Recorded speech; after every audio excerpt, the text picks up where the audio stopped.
नगरच्या विक्रांतला पुण्यातल्या खराडी IT पार्कमध्ये नवीन जॉब मिळाला आणि तो एका स्टार्टअपमध्ये काम करत होता। तिथे त्याला पगार कमी होता, मात्र तरी तो बचत करत होता। एका इन्शुरन्स एजंटच्या सांगण्यावरून त्याने लाईफ इन्शुरन्स पॉलिसी खरेदी केली होती। तसेच काही पैसे म्युच्युअल फंड्स आणि PPF मध्ये टाकले होते।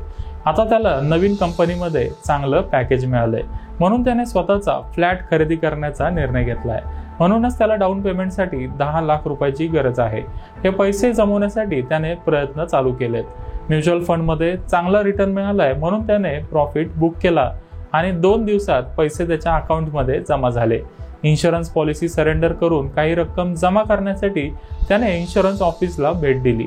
सर, तुम्ही पॉलिसी सरेंडर केली तर तुमचं नुकसान होईल, त्यापेक्षा तुम्ही पॉलिसीवर लोन घ्या, असा सल्ला तिथल्या मॅनेजरने विक्रांतला दिला। विक्रांतला हा सल्ला पटला आणि त्याने लोनसाठी अर्ज केला। अर्ज केल्यावर दुसऱ्याच दिवशी त्याच्या अकाउंटमध्ये पैसे जमा झाले। तसेच या लोनसाठी व्याजदर 10% पेक्षा कमी होता आणि सर्वात महत्त्वाचं म्हणजे EMI भरण्याची गरज नव्हती। लाईफ इन्शुरन्स पॉलिसीमध्ये कव्हर तर मिळतोच, त्यासोबतच गरजेच्या वेळेला कर्ज घेण्याची सुविधा देखील मिळते। आर्थिक अडचण असेल तर लोक सहसा मित्र किंवा नातेवाईकांकडून पैसे घेतात। त्यांनी पैसे नाही दिले तर मग क्रेडिट कार्ड किंवा पर्सनल लोनच्या मदतीने पैसे गोळा करावे लागतात। मात्र पर्सनल लोनसाठी 10 ते 18 आणि क्रेडिट कार्डवर 16 ते 48% व्याज लागतं। प्रोसेसिंग फी आणि फोरक्लोजर चार्जेसमध्ये भरमसाठ पैसे जातात।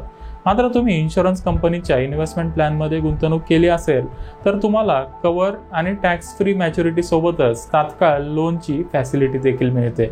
पॉलिसी होल्डर सरेंडर व्हॅल्यूच्या 90% पर्यंत कर्ज घेऊ शकतो। विशेष म्हणजे कर्ज घेतल्यानंतर पॉलिसीचा कव्हर चालू राहतो आणि त्यावर बोनस देखील मिळतो। युलिप पॉलिसीवर देखील काही कंपन्या कर्ज देतात। हे सिक्युअर्ड लोन असल्यामुळे व्याजदर कमी असतो आणि कोणतेही इन्कम डॉक्युमेंट सादर करायची गरज नसते।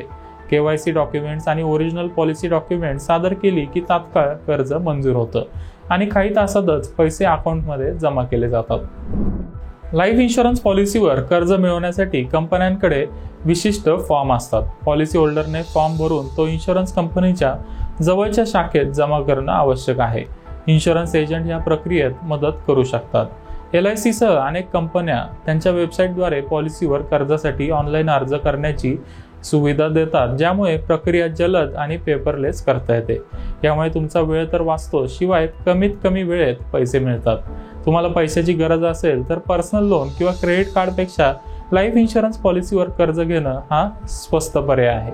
त्यामुळे या पर्यायाचा आधी विचार करा, असा सल्ला personal finance expert Jitendra Solanki यांनी दिलाय। जोपर्यंत तुम्ही कर्जाची परतफेड करत नाही तोपर्यंत व्याज आकारलं जातं। केवळ व्याज किंवा व्याज आणि मुद्दल अशा 2 मार्गाने पॉलिसी होल्डर कर्जाची परतफेड करू शकतो। एखाद्याला परतफेड करणं शक्य झालं नाही तर मॅच्युरिटीमधून मुद्दल आणि व्याज कापून उर्वरित रक्कम पॉलिसी होल्डरला दिली जाते। मात्र पॉलिसी होल्डरनी शक्य असेल तेव्हा लगेच कर्जाची परतफेड करावी, असा आमचा सल्ला आहे। त्यामुळे मॅच्युरिटीला मिळणाऱ्या रकमेमध्ये वाढ होईल। एकंदरीत विचार केल्यास तुमच्याकडे लाईफ इन्शुरन्स पॉलिसी असेल तर तुम्ही पॉलिसीचा इमर्जन्सी फंड म्हणून देखील वापर करू शकता।